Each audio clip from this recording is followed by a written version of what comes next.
All right. Good morning, ladies and gentlemen. This is another edition of the Poor People's Economic Human Rights Campaign and the Poor People's Army live stream show. And we are here with internationally renowned poet Matt Sedillo. Good morning, Matt. Good morning. How are you? I'm good, man. I'm good. It's early, right? It It's is early. early. It is early. It is definitely early. But So, there's no place I'd rather be. In fact, if I was doing any better, my name would be Shimako Noble. oh, oh, I love that line. I love that line. All right, just bear in mind, this show is being live streamed. It is also being recorded. It will be shared across multiple platforms, including Facebook, YouTube, Twitter, and a few other places. Let's hop right into it. So the first thing is, you are currently the author of two books.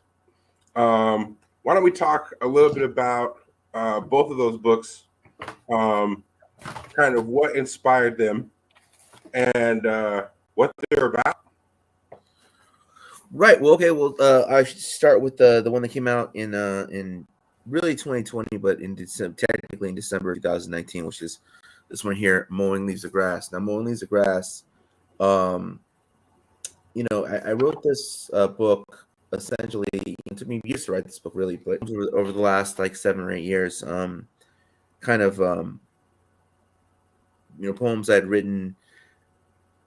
I mean, between that book and the one that came before it, which was For What I Might Do Tomorrow, which came years ago. So it's kind of a collection of poetry that I've been writing for a while. But their poems in City on the Second Floor, they're just as old, but it was really more focused. It was really more focused on this question of on these questions kind of that surround a lot of the Chicano people and like Chicano history. Very much has become more of an ethnic studies type text. I wrote it in the aftermath of the Trump election, and most of it, a good portion of it, and it really was this kind of call to not just um, not just be empowered by the history that's mentioned in this book for those reading it, but to actually encourage people to learn this history because it is an often forgotten history, it is often discarded history. It is a history that people don't see as being quintessential to the quote unquote American experience. They see it as very you know like kind of a subplot or just something kind of that, yeah, it happened, but it's not really essential to that experience. So that's kind of why I wrote "Mowing Leaves of Grass." Is very much not only an act of Chicano studies, but actually a call for the study more of it. And it's been successful in that way. I mean, it was not only was it something I wanted to do, not only was something I thought was a worthwhile artistic effort. The actual attempt to become like an ethnic studies book is actually pretty successful. It was actually a good idea, business wise, and so it's been taken up at like I think at this point 15 different schools, including UC Berkeley and Madison in Wisconsin. So Moyni's Grass been very successful in that way. The other one is City on the Second Floor.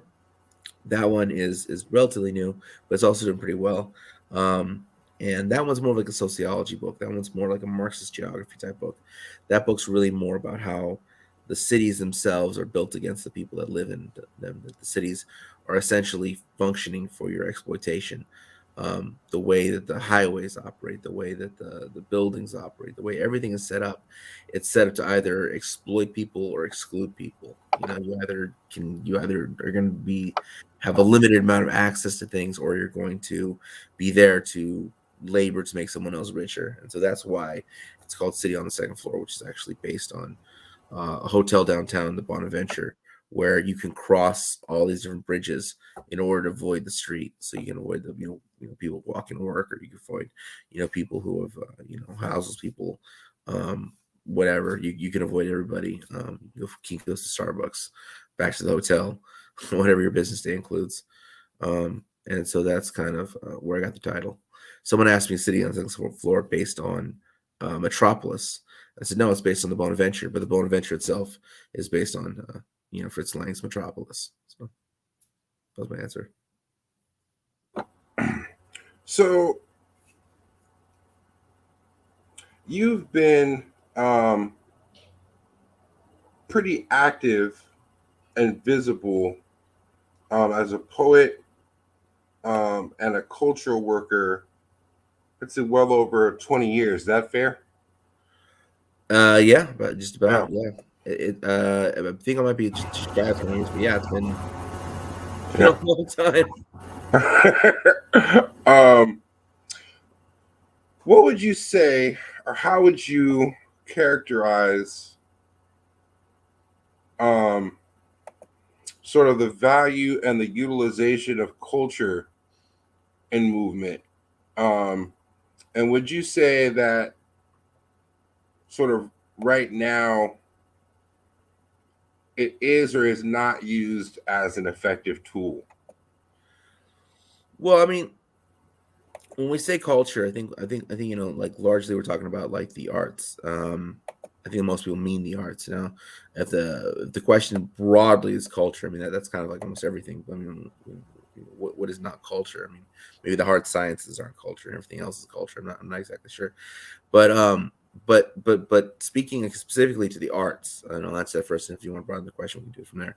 But speaking specifically to the arts, no, I don't think it's utilized properly. What I think happens with the arts is that it gets fetishized, and people say like, Mm. what's most important are the poets, what's most important are the artists, what's most important is blah blah blah, and then everyone acts. They say that, but then they act as though it was the easiest thing to cut. The easiest thing. Well, we don't have time. We have to Yeah, cut the poet. We don't have time. We have to cut the rapper. We don't have time. We have to cut, the singer, whoever, right? And so because we don't have time, we have to make sure we get time for all these other things. And that's the thing that does short shrift to artists, because you say they're the most important, then you act like they're least important.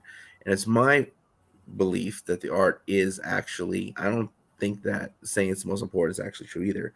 I think that organizers are extremely important. I think that educators, people there who are there to simply tell you something you did not know, are extremely important. But I think artists are just as important, because artists is what rallies the crowd. It engages a different part of the brain. It makes people want to do something. It is the call to action. It is something that is, and when you have a great orator, there's a lot of art in that. There's a lot of artistry in someone who can compose an excellent speech and rally people. But art itself is there to rally people. It is there to engage the spirit. It is there to whatever. And so they're just as important as organizers. They are just as important as the actual speakers. They are just as important as anyone. They're a leg upon which the table stands. yeah, And if yeah, and that needs to be acted out, because what it is people just saying something, which is like art is the most important, which is typically what a lot of organizers do, and then act as though the opposite was true. And right. so what I think is that what needs to happen is it just needs to be treated, not in such a sentimental way, not in such an over the top, um, just gassing people up kind of way, but in a real way, in a respectful way, in a way where it's like, don't tell me art is important. Tell me how long I have on stage. Like, Yeah, stop talking in abstraction, start talking in stage time. And that's what really, that's what needs to happen. yeah. I really like that last piece, man. Uh, the I mean, because that's something I think you see in movement in general, right? Like sort of these broad statements that don't really have a plan associated with them, right? Or Right. like specific steps that ever actually get applied. Um, I think one thing that you and I have talked about a lot over the years um, is sort of this. I don't know if I'm wording this right. I guess we'll call it like a class race dichotomy, right? Right. And how and how that can play out um, in multiple areas and in multiple ways. Um, I guess what is your take? What's your take on this dichotomy and how we sort of successfully maneuver through it or don't? Right. And so that's kind of like that old split that got a lot of people very upset over the years, and has kind of resulted in a lot of things, and a lot of a lot of attacking from the movement from within, a lot of it's just, I mean, it's just created a lot of, I mean, a lot of it legitimate, some of it kind of absurd.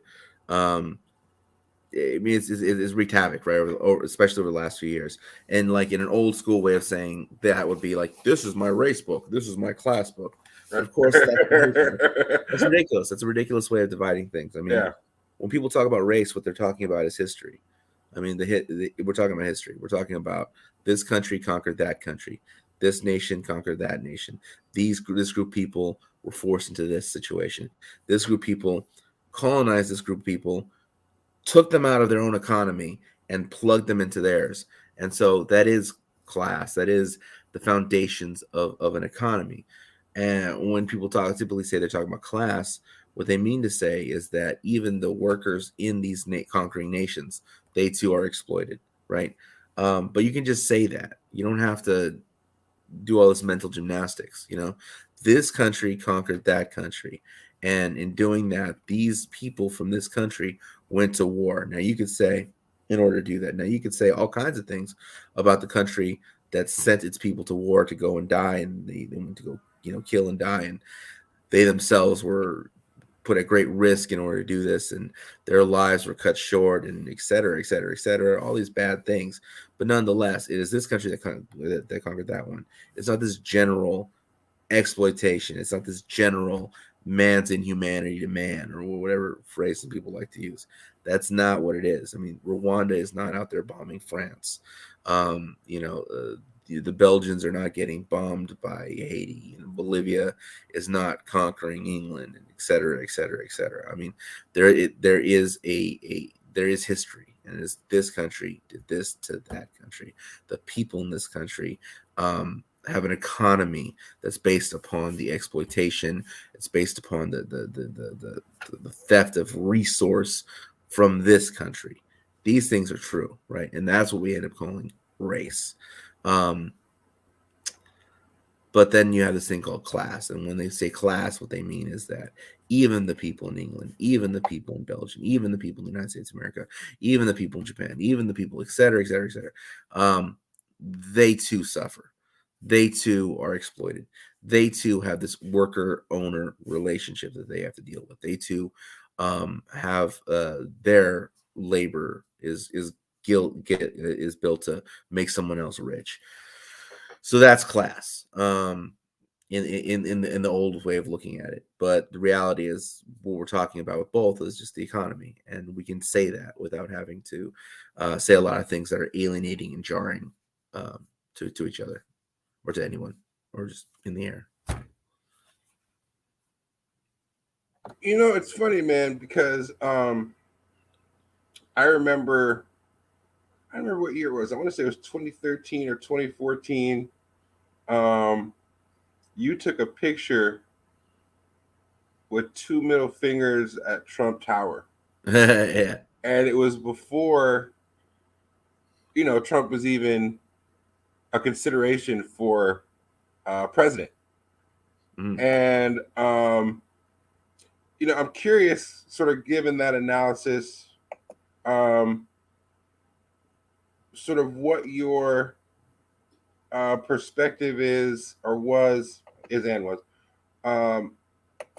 not just on the Trump presidency and what it represented, but what that whole motion represents, and sort of what your philosophy is on engaging it or not engaging it. Right. Well, the interesting thing about Trump is that it's really very much a rainbow coalition, just horrible things, right? So I don't want to make it out like it's only about one thing. I hate Candace Owens, by the way, but yeah. It's a whole. No, not just white people. I mean, it's a grab bag of insults, is what I mean to say. It's like he insults so many different communities. So I don't want to make it sound as though he's only after one group of people or whatever. But when that was all going down, at the beginning of the Trump thing, there's no question about the primary attack. The primary attack that he was going after were Mexicans, there were people coming from the Mexican border. When it really began, I mean, there was a Muslim ban as well. Yeah. But if you listen to anyone that was writing at the time, they would say that the climax of his events were build the wall, Mexico will pay. They're not sending their best. They're not saying their best. The whole thing with the drug dealers and rapists. That was the bad hombres. I mean, that was the most reoccurring theme of Trump's campaign. Now, what's interesting about Donald Trump is that he's been a racist for a very, very long time. Donald Trump actually comes to the American consciousness through basically violating the Fair Housing Act. Only about 3 or 4 years after it was signed. So he and his father essentially are New York segregationists. They are holding up segregation at a time when it has been made illegal in New York, right? Which is the late 60s. And so Donald Trump comes into to prominence at the as New York is attempting to end segregation in the city of New York. And hello? Yeah. Right. Yeah. So it's attempting to end segregation as New York is attempting to end its own segregation problem. Donald Trump and his father are violating this, and so that's how Donald Trump becomes very famous in the early 70s. That's how he kind of makes a splash into American public life. And if you look at the history of Donald Trump, it's very racist, but it's typically more racist towards Black Americans, Puerto Ricans a little bit as well.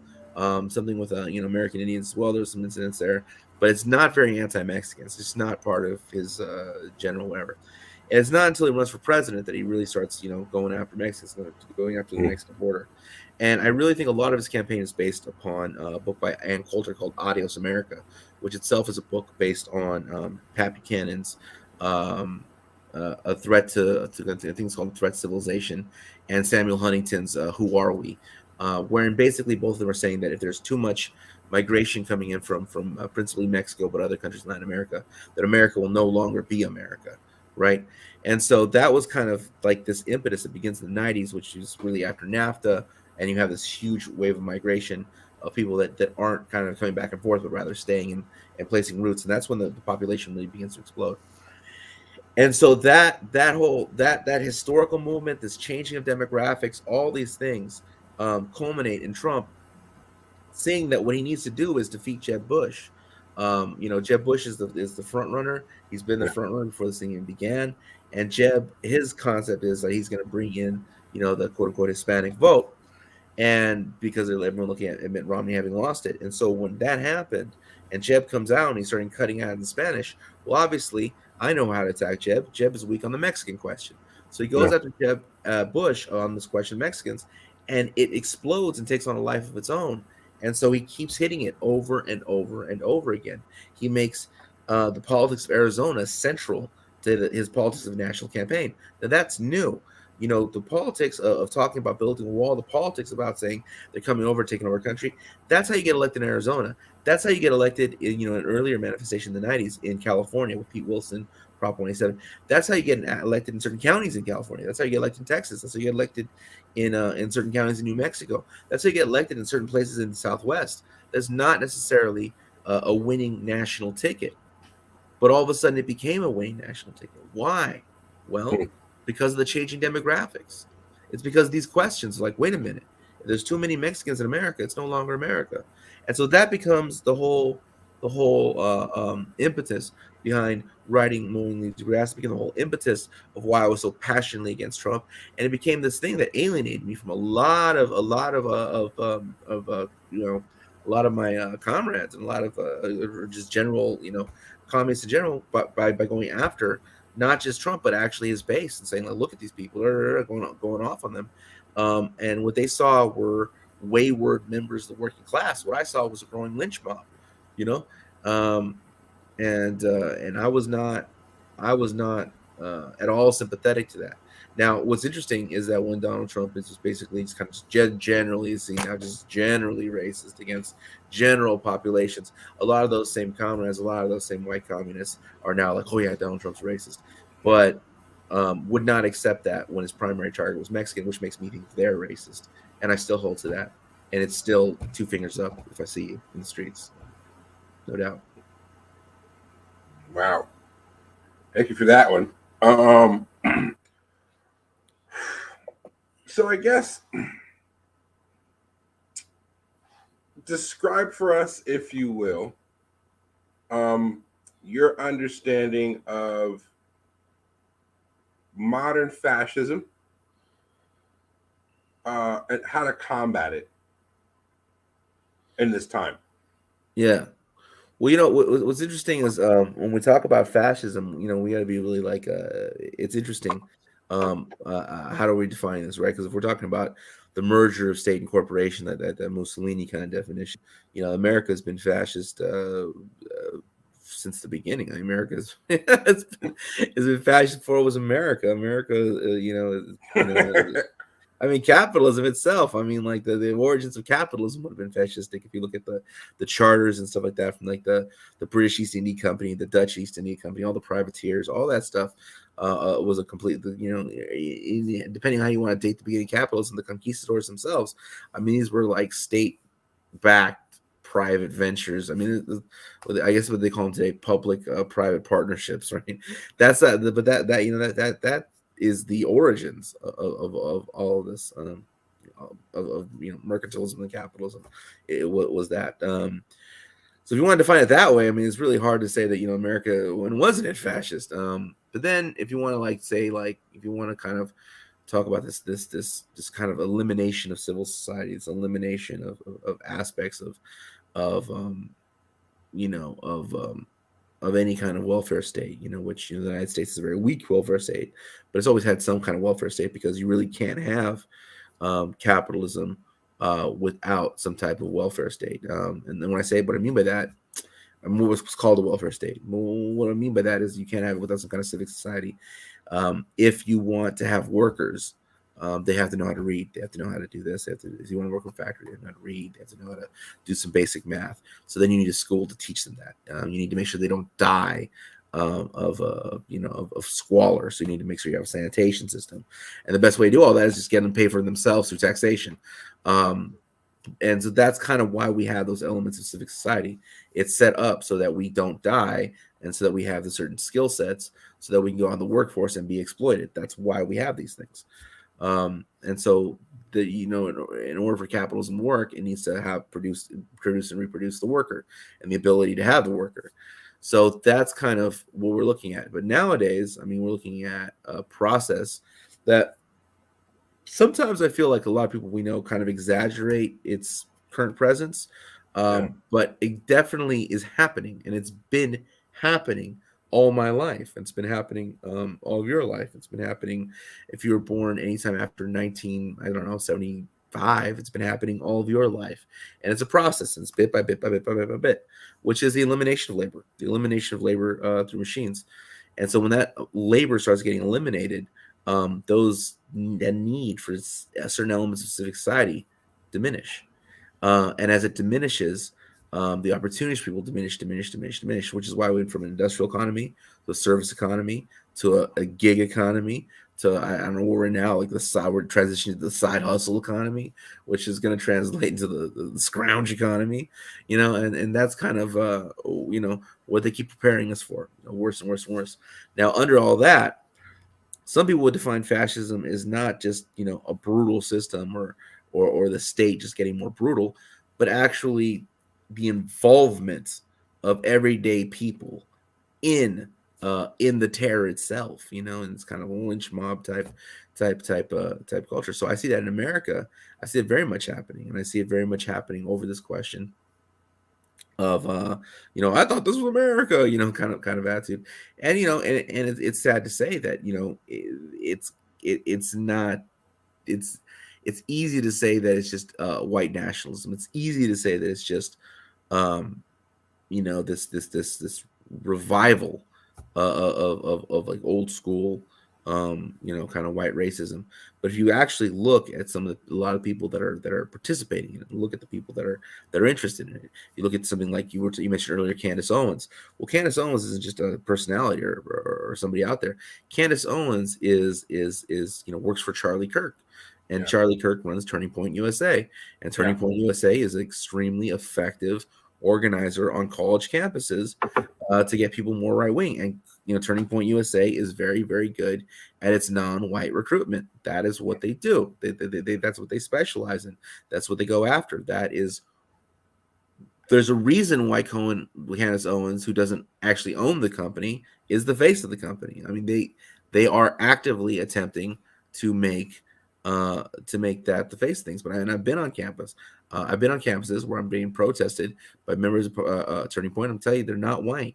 They were Filipino, they were Mexican, they were they were black, they were all kinds. They were Rainbow Coalition of people just saying horrific stuff. So that is the attempts of Turning Point. You look at the Proud Boys ran by this guy who's Cuban, and he looks like he's got I mean, I hate to just look at somebody's face and say that whatever, but he looks like he's got African heritage, he looks got indigenous heritage, he looks he looks Caribbean, right? And so he is like their leader, of the Proud Boys. And if you look at like Proud Boy rallies, they have a mix, and so like that is kind of that is not the core of it, but it's a significant enough part of it to say, okay, this is different, right? This is different than that.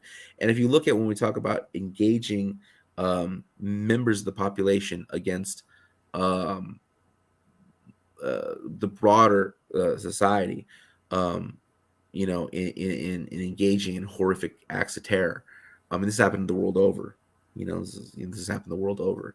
I was watching this a documentary one time about some of the terror that took place in Indonesia, and when they killed like 500 to 2 million people within the course of like less than a month. They were just talking about how much they enjoyed it and how much the lust for blood. These people. You look at what happened in Chile.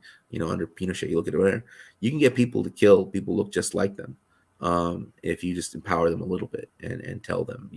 I mean, the Stanford prison experiments. Well, just that the world is a Stanford prison experiment, and that drive to just empower some people over other people, and to fill them with very little reward, with very little financial incentive, just the power to do that is enticing to a lot of people. And I think we're going to see a lot more of that as the material abundance that people are. As the material abundance through these machines grow, and the limited access that people have to it also grows because of the capitalist relationship, because of the owner-worker thing. As it happens, I think that the political structures are going to enable sections of the population to just wanton murder, and they'll love it, and they won't all be white. Well, we generally try to keep. And how do you combat that? Well, you combat that. What? by depending on the situation. It depends on the situation. You Yeah. combat that if you have to with bats and with planks of wood with a nail in it, or you combat it with some good education, some popular education, and getting people to know what's going on in the world, what's really happening. And it just depends upon where you meet someone along that journey. If you can get somebody, and if you can encourage the fighting spirit in the right direction, that's the best thing. If it's too late, if they're already a zombie, then you got to protect yourself, and we got to be honest about that, and we got to be more honest about that than we have been in the past.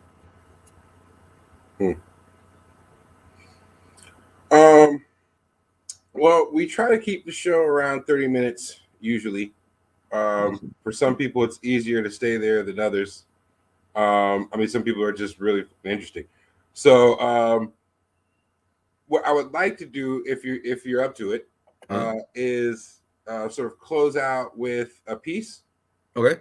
And letting folks know where you'll be over the next couple of weeks, where they can find you, and where they can find the books. The books. So, books. All right. Take it away. So this is these are my two books. If you can find them on find me if you can Go to mattsedillo.com and then we can exchange some emails. And once we exchange the emails, I'll send you like a signed copy, whatever. If you have to, I mean, you have plenty of options online. You can make Jeff Bezos richer. You can make the Waltons richer. You can make Barnes or Noble, whichever one of them. Make them richer. I don't know. Barnes or Noble, one of the two. One of the two. Maybe both. Maybe both. I don't know how they got their thing worked out. All right. But here I'm gonna do a poem because this is a more recent book. I'll do a poem from Sitting on the Second Floor. Okay. The rich. Well, not like you and me. They see an opportunity, they grab it. Reach for the stars and they put them in their pocket. Company stays in the red, but they're backed by the government. Store the public time to lines of pure profit. Research and development. The rich, well, they'd even breed. Champagne wishes and caviar dreams, thoroughbred stallions, quarter-million mansions on the sea, Deepwater Horizon, blood diamonds, golden parachutes, silicon messiahs feasting on endangered species, served on silver platters, when a palace is carved from tips of icebergs, six-figure charters, vulture capital, million-dollar cufflinks smoking life like an apple, insured by suicide nets, lifestyles of the criminally negligent, but you haven't lived. So you've launched a car in space for no real reason. That's what I call freedom. The rich, well, here's how it is. Dollars and cents. Trademark and rent, facts and figures, lines on ledger, driven debt, building the future, increasing productivity, union busting back to the 100-hour work week, trimming the fat, producing monopolies with real money, shorts and bets. Not my friend. So the rich stay rich for the rest. Make poor decisions in its pure ecstasy. Living in the lap of luxury, pushing pharmaceuticals, the markup. The market will bear your body to its altar and a life or death bargain. The gospel of wealth, because it is what it is, and that's all it's ever been. The less we spend, the more we keep. You see, the rich and the poor. Well, they're just like you and me. 2 hands, 2 feet. The sky, the sea, and everything between. One heart that beats in the time to make the most of it, find no sympathy. Reaching into these deep pockets, all we ever asked was for our fair share, and that's all of it. So we're out in the streets, scream for peace and justice. We sleep in satin sheets, dream free and guiltless over oceans and tariffs, liquidating pensions out to bid on porcelain portraits at billion-dollar auctions. You know you need us. You know we're selling your secrets. You know citizen DNA kits, watching the puppets on television debate freedom, free speech, fascism, democracy, reaching the earth and fuel the economy with space stations. Yes, space stations, hydrating the red planet. We're going to survive this law. But you got pots and pans. We got deeds and plans. Chopping down rainforests, colonizing the moon. We're the rich. Who the hell are you? We'll privatize the water supply, then copyright the tears falling from your eyes, burn it all down. What the hell are you talking about? The ice caps already melting. You want to start some eat the rich? We're already killing your kids. One carbon from gas emission, one oil rig, when one free trade agreement at a time. We'll get away with it too. Nothing we say or do is ever held against us. Haven't you been paying attention? We're rich.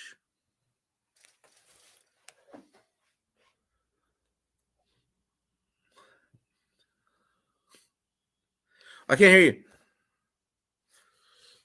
I'm muted, ladies and gentlemen. Matt Sedillo.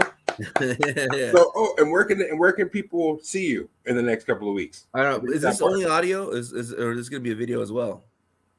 Where? What? Is this interview is going to be audio only, or is it going to be video as well? It's gonna be audio and video. Okay, good. So for anyone just listening to audio, you missed my chair spin. I spinned around in my chair while performing that. Yeah, just so you know. I just want them to know I don't want my showmanship to go yeah. For vain. Where can they see me? I'm gonna be in Philadelphia for the next week from the 25th to the 31st. I mean, I fly on the 24th, but I'm not gonna be available that day, so don't try me. But so I'll be Friday 25th, and I'll be there for a week. So I'm gonna be in Philadelphia. I got a show on the 25th at AWP, and then looking to book some more, and then in Philadelphia, but also in surrounding cities. So that and then on the 31st, I'm gonna be at the World Books. So come check me out. Yeah, folks, you can book them for your colleges. You can book them for your high schools. You can book them for your community centers. Yeah, he can come over and just hang out with you. He also does poetry workshops. So definitely check him out. Matt Sedillo, www.mattsedillo.com. This has been the Poor People's Army's morning show. Matt, we thank you for your time, for your energy, and for your brilliance. And with that, we are out. Peace, y'all. Thank you for having me.